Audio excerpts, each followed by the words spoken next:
Once again this morning, a terrorist act has captured the news as the hijacking and storming of Egyptian Air Flight 648 ended in tragedy in Malta. There's an uncertain death toll. It's hovering near 50. Certain death of one American. Once again, questions of air safety are being raised, as well as those questions on how best to prevent terrorism. We'll be looking to them in this hour as we talk with two Middle East experts who perhaps can shed some light on both of those issues. Welcome back inside Studio 3B. We're here with Jane Pauley. I'm Bryant Gumbel. We'll get full details in the wake of the rescue of the 30 or so who survived on that Egyptian air flight in just a moment. We'll move to the news desk with Bob Jamieson in just a moment. Jane? A little later in this hour, we will get a behind-the-scene look at the U.S. Patent Office. If you think you've got a good idea, stand in line. The Patent Office gets hundreds of applications every day, and we'll show you some of the ideas. Not everybody who is an inventor makes any money, but if they do, they might need some financial advice from Andrew Tobias, who will also be our guest here. Good segue. 8:01, let's move to the news desk. Bob Jamieson is manning the desk this day for John Palmer. Bob? Thanks, Bryant. Good morning. Malta's government information director put the death toll at 57 this morning in the hijacking of Egypt Air Flight 648. There were 26 survivors.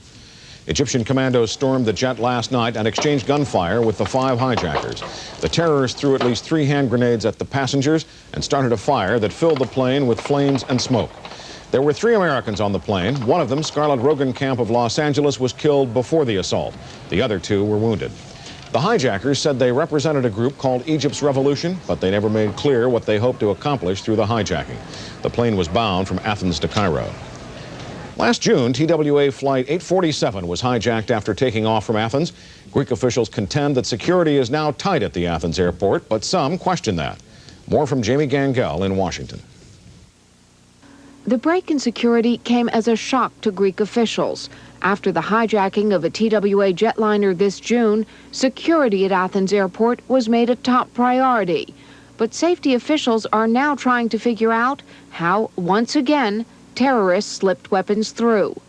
Greek officials say the passengers had to go through 5 security checkpoints and are investigating the possibility that the weapons were planted on board before the Egypt Air flight even landed in Athens. The flight originated in Cairo.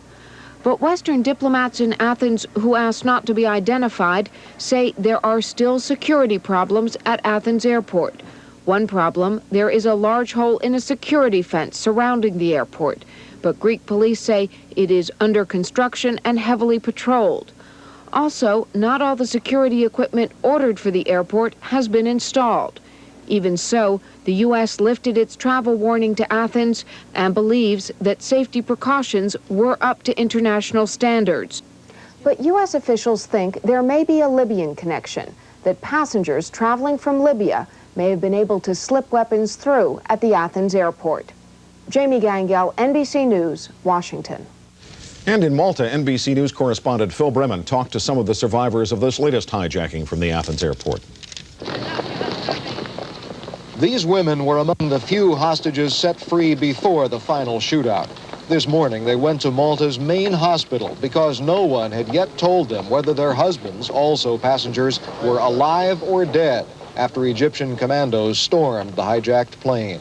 Amid the bullets, grenades, smoke, and chaos, the Egyptian troops seemed to be firing indiscriminately, according to this Australian passenger who survived. They kept moving us, lifting us up, searching us, constantly pointing guns and threatening to shoot us.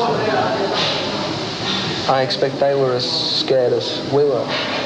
When the commandos closed in, one hijacker wounded the Egypt Air pilot, who then brought down the hijacker with an emergency axe. They have indicated very, very clearly that they are not the type who surrenders. So our only hope was storming the airplane. This morning, some Maltese officials are suggesting Egyptian authorities misled them into thinking it would not be so difficult or so bloody. But no one here is saying this hijack could have been stopped any other way. Phil Bremen, NBC News, Lucca.